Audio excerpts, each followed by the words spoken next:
Baik, kita masuk ke sesi kedua dari pembelajaran Python. Jadi teman-teman, untuk pembelajarannya kita akan mengikuti silabus yang disediakan oleh sebuah situs namanya belajar Python. Ini salah. Nah, ini belajar python.com ya. Pastikan yang ini karena di sini pembelajarannya lebih terstruktur dan juga lebih sederhana. Nah, ini di sini halaman utama dari belajarpython.com. Teman-teman tinggal pilih pelajari sekarang. Di sini ada menu-menunya yang nanti akan kita pelajari sampai terakhir. Ada juga networking dan juga sampai ke pengembangan web. Nanti bisa pakai Django dan lain sebagainya. Di halaman pertama, nah ini teman-teman akan diarahkan kepada sejarah Python dulu, kemudian secara umum. Nah ini Python sangat simpel ya, ini untuk mengetikkan. Dan perlu diketahui bahwa Python ini untuk mencetak sebuah tulisan sangat sederhana, namun yang perlu diperhatikan adalah Python ini case sensitive. Artinya, nah tulisannya kayak gitu. Ini sebelumnya saya sudah melakukan instalasi di video sebelumnya. Jika teman-teman belum melakukan, silahkan tonton video sebelumnya. Jadi case sensitive tulisannya seperti ini.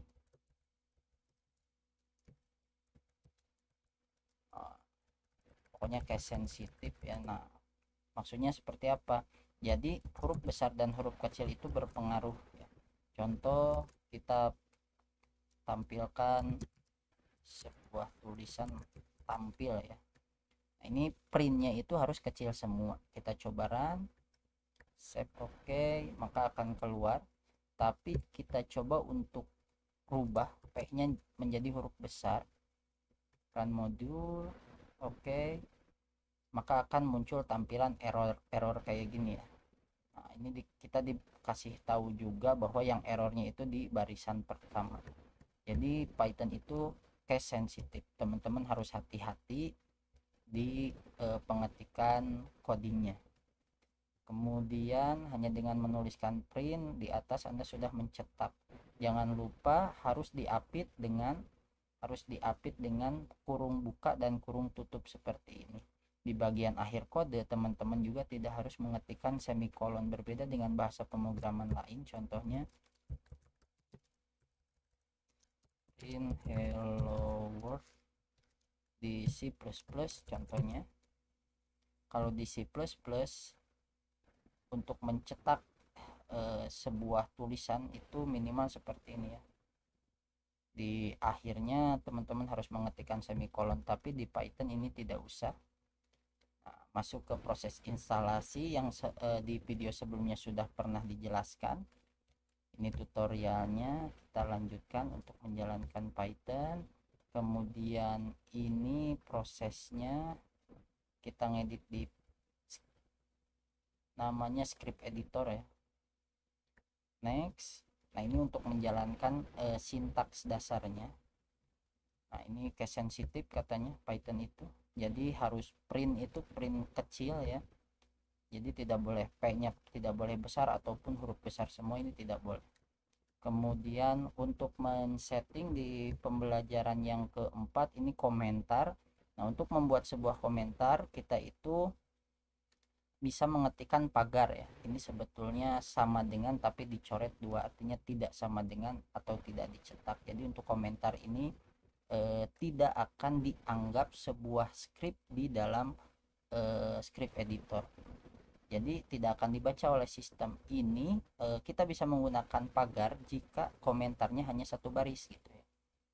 Kalau lebih dari dua baris kita bisa mengetikkan eh, tanda kutip dua sebanyak 3 kali, dan di akhirnya juga ditutup ini. Jadi ketiga baris ini tidak akan dieksekusi atau tidak akan dibaca oleh sistem Python itu sendiri.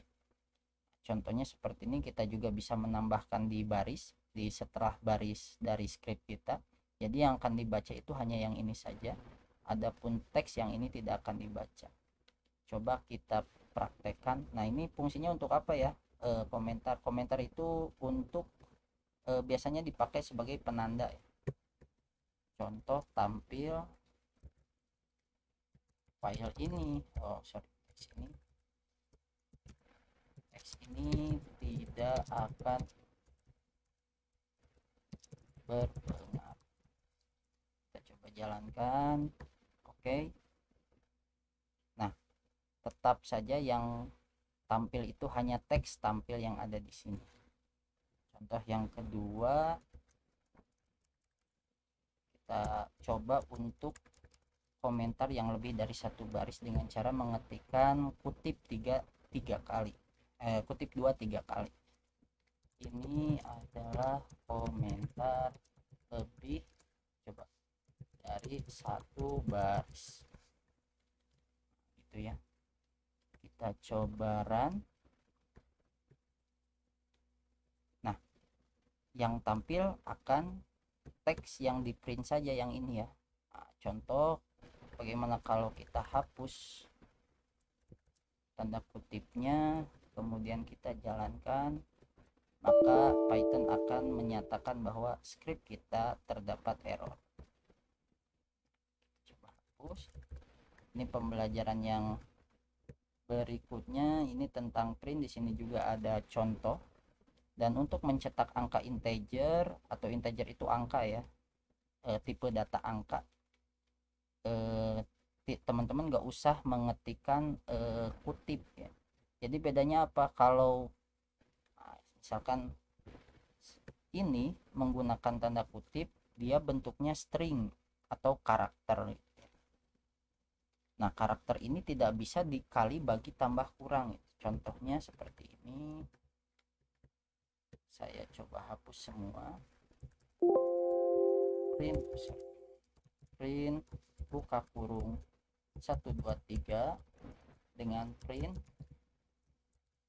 123. Kita coba run. Maka yang tampil akan 123 dan 123 juga. Perbedaannya, kalau yang 123 yang atas ini bentuknya karakter ya, atau nama. Jadi dia tidak bisa dioperasikan kali bagi tambah kurang.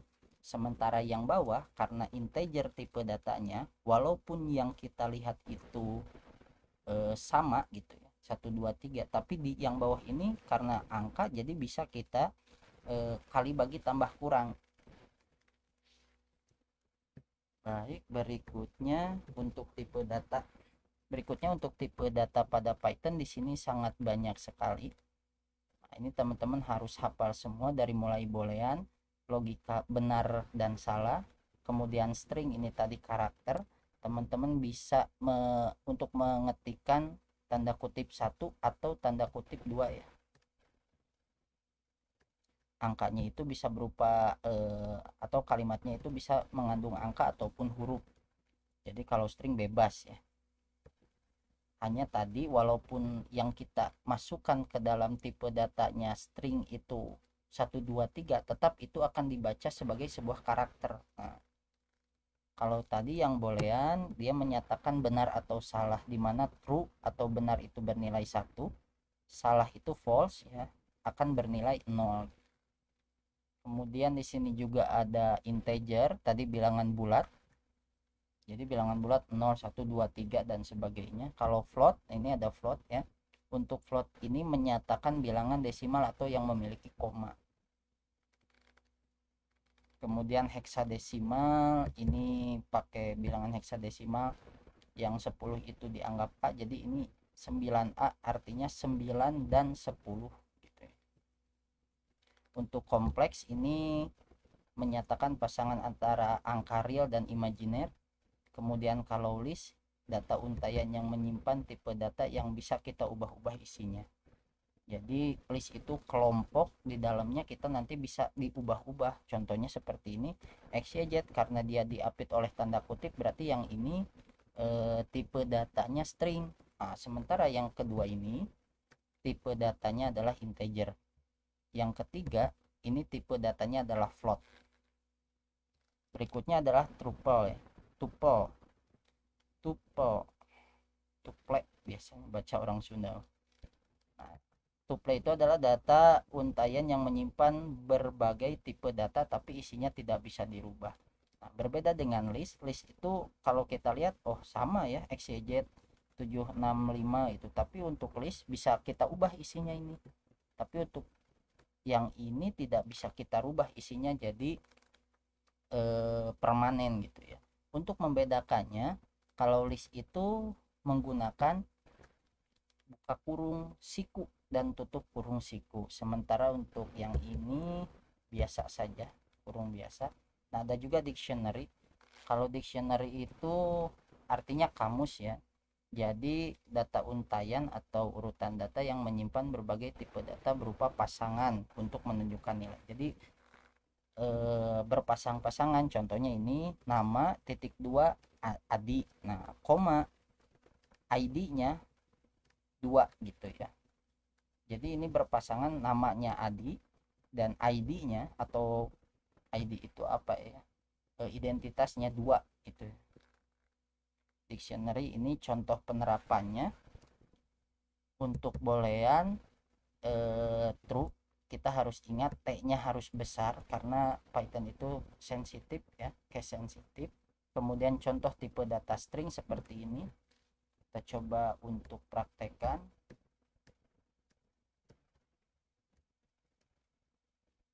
Nah, ini ayo belajar Python.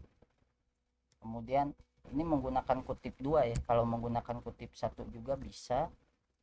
Python sangat mudah.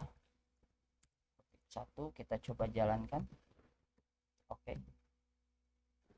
Maka yang keluar adalah tipe data string seperti ini. Nah, untuk tipe data integer sama, untuk mencetaknya sama tapi tidak dengan tanda kutip.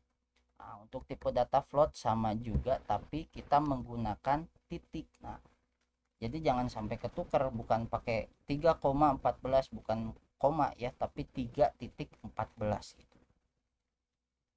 Kemudian heksadesimal kita bisa ketikkan seperti ini. Untuk kompleks 5J, untuk list itu seperti ini.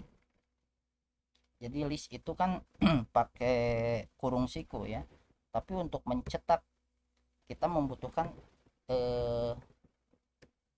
buka kurung dan tutup kurung. Jadi buka kurung dan tutup kurung ini adalah bagian dari script untuk mencetak ya. Contohnya seperti ini. Coba hapus, print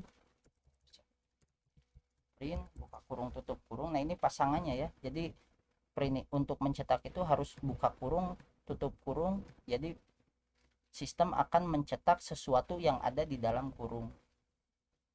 Nah, kalau kita mau memasukkan tipe data list, maka harus di dalamnya kita tambahkan kurung siku baik buka dan tutup. 1 2 3 5.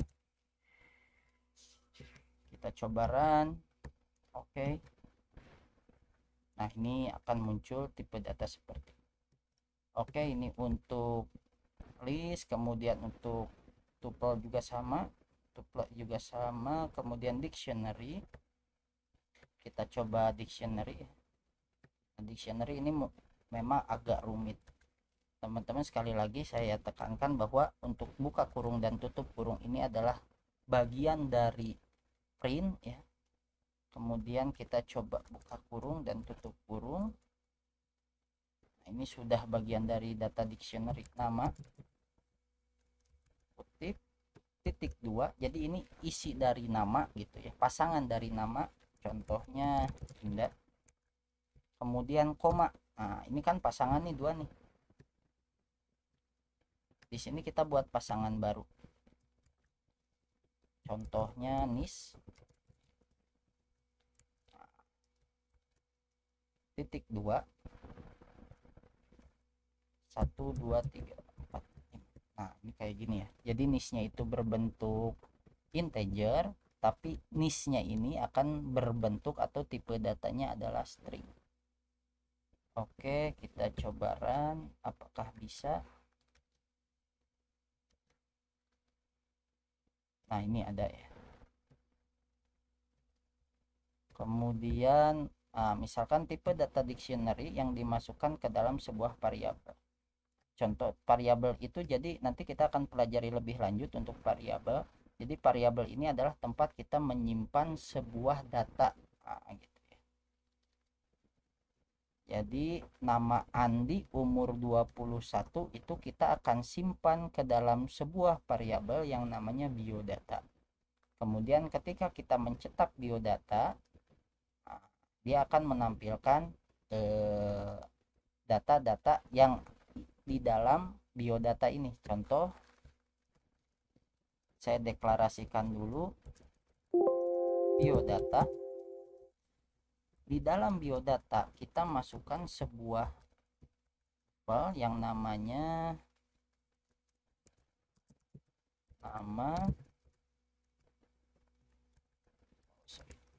nama titik 2 spasi tidak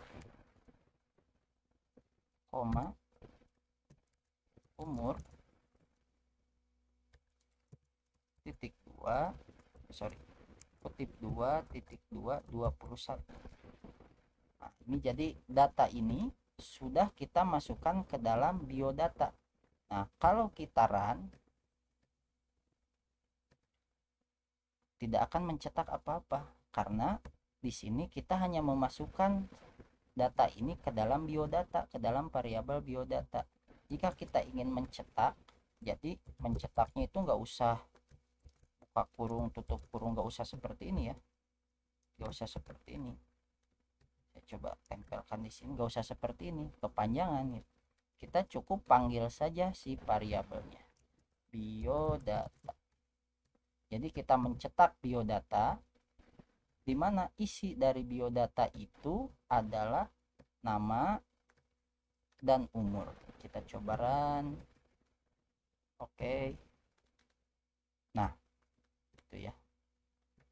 Jadi untuk pembelajaran kali ini cukup sekian.